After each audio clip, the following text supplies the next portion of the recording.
China has laid the framework for its new east-west trade route known as the Belt and Road Initiative. President Xi Jinping welcomed world leaders and business figures to Beijing, describing the plan as a project of the century for China. Our China correspondent Tom McKenzie joins us now. Tom, take us through the details of this grand plan we're hearing about.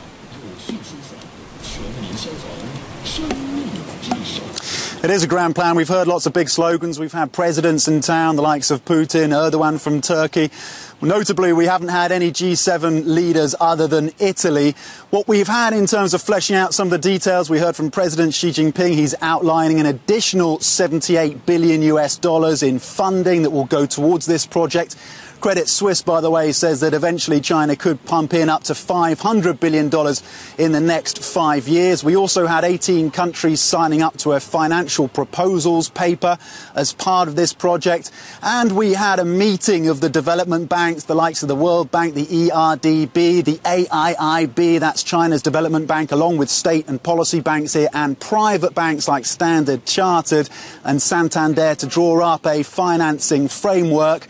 And you've had comments, of course, from some of the leaders here about how they think they can benefit from this initiative. And what we haven't had still are more details on just the level of transparency that many are looking for on this, and whether or not this is any more than China trying to open up new markets, trying to move some of its excess capacity.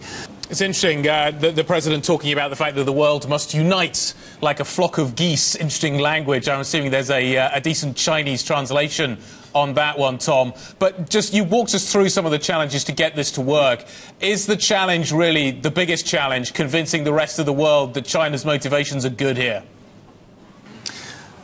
I think it is. I mean, we heard from the chairman, the global head of KPMG, and he's been talking to his clients across, over 150 countries. He said the number one risk to this is enticing and encouraging private investors to get on board. If they can't get private investors to match this money that's been pledged by China, then it's going to fall flat on his face. That is according to KPMG. We also got concerns voiced by the Germans, for example, that this won't be a level playing field, and they have so far refused to sign off on the final communique. They want to know that German companies can bid for some of these projects and that there isn't going to be preferential treatment from or for Chinese companies. And we also heard from the US representative here as well, saying that he wants to see a balanced and fair playing field. And then you heard from the likes of Christine Lagarde from the IMF saying she wants to make sure that these infrastructure projects are environmentally sound as well. So there's a lot more flesh that needs to be put on the bones of this hugely ambitious project. And we haven't even touched on some of the geopolitical concerns. Countries like India that have stayed away from this initiative because they're so concerned